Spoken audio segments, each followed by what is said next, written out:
खुशामदीद आपको जरगे में एक बार फिर। और साल गुज़िश्ता के दौरान मईशत की हालत कैसी रही और जो नया साल है उसमें मईशत कैसी रहेगी, इन दो बुनियादी सवालों का जो हर पाकिस्तानी की ज़िंदगी से मुताल्लिक़ है, इन दो बुनियादी सवालों का जवाब जानने के लिए हमने ज़हमत दी है FBR के साबिक़ चेयरमैन और माहिर मईशत जनाब शबर ज़ैदी साहब को। बहुत शुक्रिया शबर ज़ैदी साहब।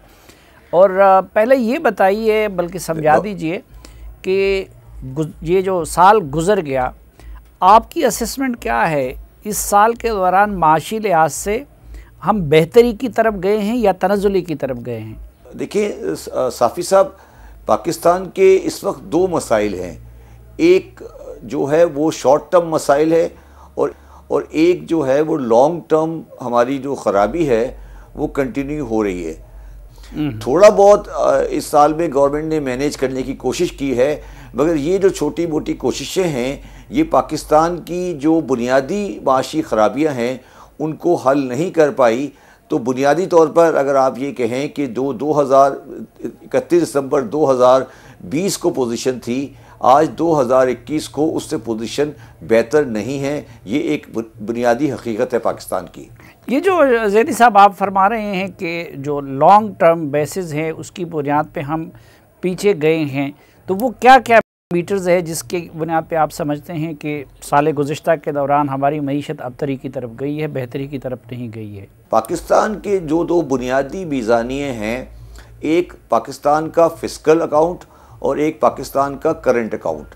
दोनों अकाउंटों में पाकिस्तान के अंदर एक बड़ी वाज़े शॉर्टफॉल आ रही है और उसकी वजह से जो हमारा डेफिसिट है, बजट डेफिसिट, जो कि हमारा टैक्सों वाला डेफिसिट रुपये का अकाउंट है, और जो हमारा दूसरा डेफिसिट है जो कि डॉलर वाला है, वो मुस्तकिल बढ़ता जा रहा है। तो ये जब बढ़ेगा तो वो हर हाल में उसका अफेक्ट इकनॉमी पर आएगा, उसका इफेक्ट एक्सचेंज रेट पर आएगा। मैं इसको थोड़ा और वाज़े कर देता हूँ। देखिए, जब आप हर साल बजट डेफिसिट करते जाएंगे साफ़ी साहब, तो इसका मतलब है कि जो मेरा बुनियादी क़र्ज़ा है वो अदा होने के बजाय बढ़ गया है। जब बढ़ जाएगा तो उसके अगले साल में उसका सूद ज़्यादा हो जाएगा। तो अगला साल खुद ब खुद जब हम शुरू करूँगा तो वैसे ही ख़राब होगा, तो उसको मैं सही करने में सही नहीं कर पाऊंगा, बल्कि सिर्फ वो पुराना वाला इफेक्ट सही कर जाऊंगा। दूसरी चीज़ जो पाकिस्तान को बुराई की तरफ ले जा रही है वो ये ले जा रही है कि पाकिस्तान की एक्सपोर्ट में कोई वाज़े तब्दीली नहीं आई है और इंपोर्ट में कोई वाज़े कमी नहीं आई है। तो वो जो डेफिसिट है वो तकरीबन 2021 में, जो जून 2022 में ख़त्म होगा हमारा साल, वो तकरीबन 12 बिलियन के आसपास आएगा। तो ये वो मज़ीद हमारे लोन में ऐड कर जाएगा। तो ये जो 3-4 बुनियादी चीज़ें हैं, इनकी वजह से जो पाकिस्तान की गवर्नमेंट है, कोई भी गवर्नमेंट, अवाम के ऊपर कोई पैसा, करप्शन को आप साइड पे कर दे, अवाम के ऊपर कोई भलाई के ऊपर कोई बड़ा पैसा खर्च ही नहीं कर सकती, तो फिर अवाम तो नीचे जाती जाएगी और हुकूमत कमज़ोर से कमज़ोर तर होती जाएगी। अच्छा ज़ैदी साहब, जो आने वाला साल है उस हवाले से आपकी प्रेडिक्शन क्या है? कुछ बेहतरी मुतवक्के है या कि नहीं, मज़ीद अबतरी आ सकती है या स्टेटस क्वो रहेगा? अनफॉर्चुनेटली जो बेहतरी अगर आ सकती है तो उस बेहतरी का लीवर मेरे हाथ में नहीं है। अगर कोई बेहतरी आएगी तो इस बुनियाद पर आएगी कि अगर हमारी ऑयल प्राइसेस कम हो जाती हैं या हमारी कमोडिटी की प्राइसेस कम हो जाती हैं तो फिर हम शायद कोई थोड़ा बहुत रिलीफ दे सके। बाकी जो हमारे अपने पास पैसे हैं, जो हमारा बजट का अकाउंट, हमारे पास जो हमारा अपना अकाउंट है, उसमें हमारे पास पैसे ही नहीं हैं कि हम किसी चीज़ पे ख़र्च कर सकें। तो हम तो अपनी तरफ से कुछ दे नहीं सकते। अगर बाहर से कुछ आ गया तो वो हमारे लिए, बाहर का आने का मतलब ये है कि हमारे पास अगर कोई चीज़ हमें मिल गई। जो दूसरी ख़राबी जो मुझे नज़र आ रही है वो ये आ रही है कि जो हमारा डॉलर का रेट जिस तरह चला गया है 180 पे, उसमें फ़ॉरेन इन्वेस्टर के लिए पाकिस्तान में इन्वेस्ट करना अब वायबल नहीं रहा है। तो फ़ॉरेन इन्वेस्टमेंट नहीं आ सकती, क्योंकि जो अगर रुपए में कमाएगा वो, तो उसको डॉलर में जो रिटर्न मिल रहा है वो इतना कम मिल रहा है कि वो हमें नहीं दे सकता। आपको क्या लगता है कि जो इस साल के बजट के टारगेट है, जो रेवेन्यू टारगेट है, जो GDP ग्रोथ के बारे में इनके टारगेट्स हैं, तो ये पूरा कर सकेंगे? देखिए, बजट टारगेट तो इसलिए पूरा हो जाएगा क्योंकि बजट टारगेट में जो पैसे आते हैं वो आपका टैक्स आ रहा है इंपोर्ट स्टेज पर। तो आपका इंपोर्ट स्टेट पे टैक्स आने की वजह से रेवेन्यू कलेक्शन हो जाएगी। हम साल के साल का बजट बना रहे हैं, मगर पाकिस्तान का जो लॉन्ग टर्म बजट है वो आउट हो चुका है। जब तक आप उसको सही नहीं करेंगे, आपके साल का बजट आपको कोई रिजल्ट नहीं दे सकेगा। ये बात मैं समझाने की कोशिश कर रहा हूँ पूरी कौम को, मगर वो समझने को तैयार नहीं है कि पाकिस्तान का लॉन्ग टर्म बजट जो है वो पाकिस्तान की प्रेजेंट माशी हालात में वायबल नहीं है। आवाम को कोई भी गवर्नमेंट कितनी मर्जी कोशिश कर ले, वो कोई रिलीफ नहीं दे सकती, और अगर रिलीफ नहीं दे सकेगी तो बेचैनी फैलेगी। वो उसका इदराक नहीं हो पा रहा है सियासी लोगों को, और ये गलती पे गलती करे जा रहे हैं। शॉर्ट टर्म में एक आपको कोई ऐसी सूरत हो सकती है कि ये जो डॉलर की उड़ान है इसको कुछ काबू किया जा सके, और जो महंगाई है या इन्फ्लेशन है उसको कुछ थोड़ा सा कंट्रोल में रखा जा सके? इस टीम से ये तवक्को है, और अगर है तो तरीका क्या हो सकता है?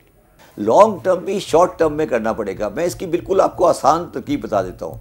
पाकिस्तान में आज 25 खरब का कर्जा है, और पाकिस्तान की गवर्नमेंट के पास बेशुमार लैंड और रिसोर्सेज हैं जो अनयूटिलाइज पड़े हैं। तो अगर पाकिस्तानी गवर्नमेंट अपने मसाइल को हल करना चाहती है तो वो फ़ौरन अपने डेट रिटायर करे बाय सेलिंग द लैंड, और पाकिस्तान को इन कर्ज़ों से आज़ाद करे। अब आप जो डॉलर की उड़ान की बात कर रहे हैं, हमें अपनी इंपोर्ट का जो बिल है वो अब उसको देखना पड़ेगा कि उसमें कौन सी ऐसी जो चीज़ें हैं जो हमें नहीं मंगानी हैं वो हम मंगा रहे हैं, और इसमें कौम को थोड़ा सी झटका लगेगा। अगर आप ये एज्यूम करते हैं कि पाकिस्तान में 4 व्हीलर गाड़ियाँ आनी चाहिए, तो फिर आप पाकिस्तान के डॉलर को मैनेज नहीं कर सकते। 4 व्हील गाड़ी पाकिस्तान में नहीं आ सकती। दूसरी बात जो है वो ये है कि आपने जो एक्सचेंज कंपनियों को पाकिस्तान में हवाले के सिलसिले में बिल्कुल बेलगाम छोड़ा हुआ है, उनको आपको हैंडल करना पड़ेगा। तीसरी बात यह है कि अफ़गानिस्तान का जो डॉलर का मसला है उसको भी आपको सॉल्व करना पड़ेगा, और अफ़गानिस्तान का जब तक अकाउंट जो अफ़गानिस्तान के अकाउंट्स हैं जब तक वो डीफ्रीज नहीं होंगे, पाकिस्तान के ऊपर से डॉलर का प्रेशर ख़त्म नहीं होगा। इसलिए कि पाकिस्तान का जो हवाले वाला पैसा है वो अफ़गानिस्तान के थ्रू अफ़गानिस्तान में जा रहा है, और पाकिस्तान की इकनॉमी का पूरा स्ट्रक्चर उससे डिस्टर्ब हो गया है। मेरे ज़ाती हिसाब से इस वक्त रुपये की और डॉलर की वैल्यू तकरीबन 165 रुपये है, और अगर आप उसको आज 180 का डॉलर है तो इसका मतलब है 15 रुपये की जो वैल्यू है वो अनरियल है, और गवर्नमेंट इसको 15 रुपये नीचे ला सकती है। मगर गवर्नमेंट को कल से इस बात के ऊपर फैसला करके चलना है कि डॉलर को 165 पे लाना है।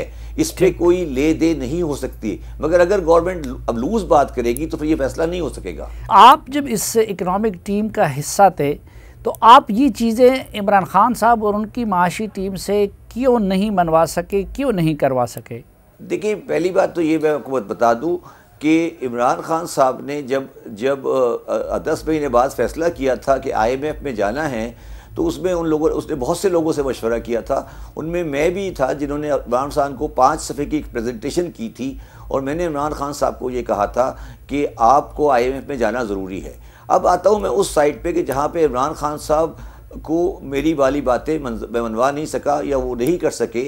वो 2 चीज़ मैं उस पर बारी बारी आपको बता देता हूँ। सबसे पहले मैंने जो चीज़ लाया था, मैं नेशनल आइडेंटिटी कार्ड को NTA से मिक्स करा था। मैं CNIC की रिक्वायरमेंट लेकर आया था, जो आज भी अगर इम्प्लीमेंट कर दी जाए तो पाकिस्तान का पूरा टैक्स का निज़ाम सही हो सकता है कि हर परचेज़ 50,000 से ज़्यादा पर आपको CNIC कार्ड देना पड़ेगा। जब वो मैं लेकर आया तो उस दौरान में ट्रेडर्स ने हड़ताल कर दी, और मैंने उस हड़ताल को रजिस्ट किया, और इमरान खान ने मेरा साथ दिया। उसके बाद एक अजीब व गरीब सी चीज़ हुई कि उसी ज़माने में जब ट्रेडर हड़ताल पे थे, मौलाना फजलुर रहमान ने वहाँ धरने का ऐलान कर दिया। तो इमरान खान साहब ने मुझे ये कहा कि जो मौलाना फजलुर रहमान का धरना है और ट्रेडर की स्ट्राइक अगर दोनों आपस में कोइंसाइड हो जाएगी तो हमें बहुत परेशानी होगी, जिसमें शायद वो सही थे।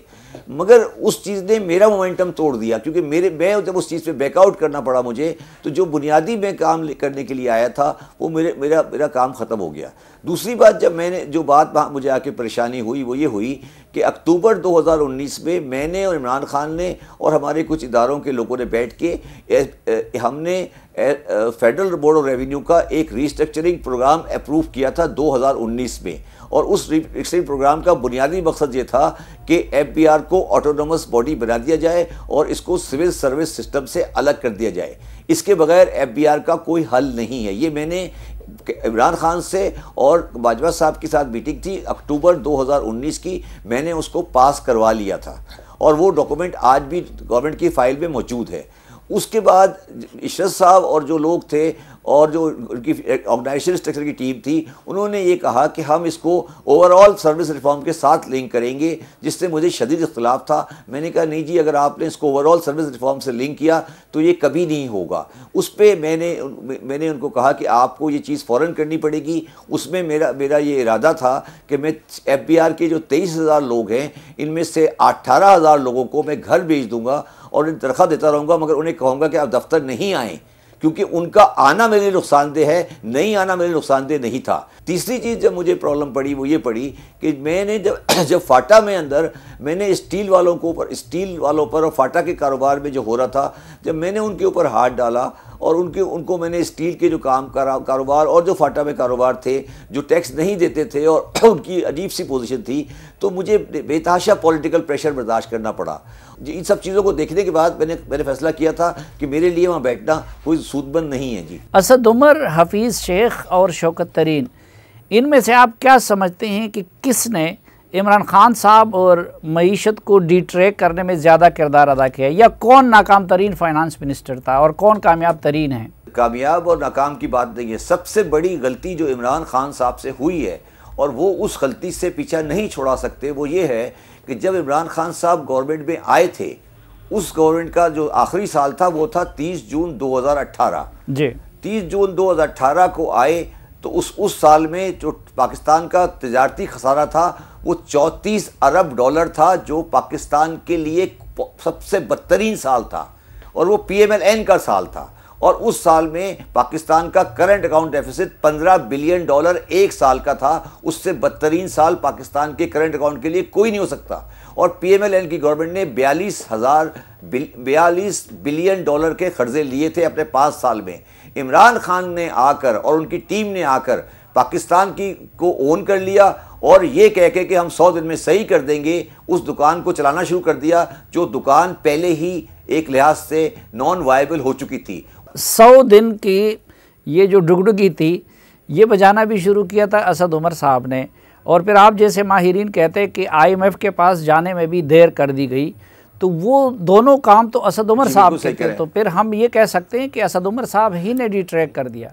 नहीं, वहाँ मतलब मैं ये कह सकता हूँ कि इमरान खान की माशी टीम जो कि 5 साल से तैयारी कर रही थी पाकिस्तान की मईशत को चलाने के लिए, सबको पता था कि इमरान खान की गवर्नमेंट आने वाली है, तो ये हमारी सियासी पार्टियों की नाकामी है कि सियासी पार्टियों ने 5 साल तक अपने ग्राउंड वर्क, होमवर्क नहीं किया था कि वो पाकिस्तान में जब आएंगे तो क्या करेंगे। जो पहली टीम थी इमरान खान की, वो नाकाम हुई है। इस पर मुझे कोई ज़रा सा भी शक से बुरा नहीं है कि उनकी पार्टी में कोई इकोनॉमिक पॉलिसी के बारे में आज तक नहीं है। बहुत शुक्रिया हमें वक्त देने के लिए।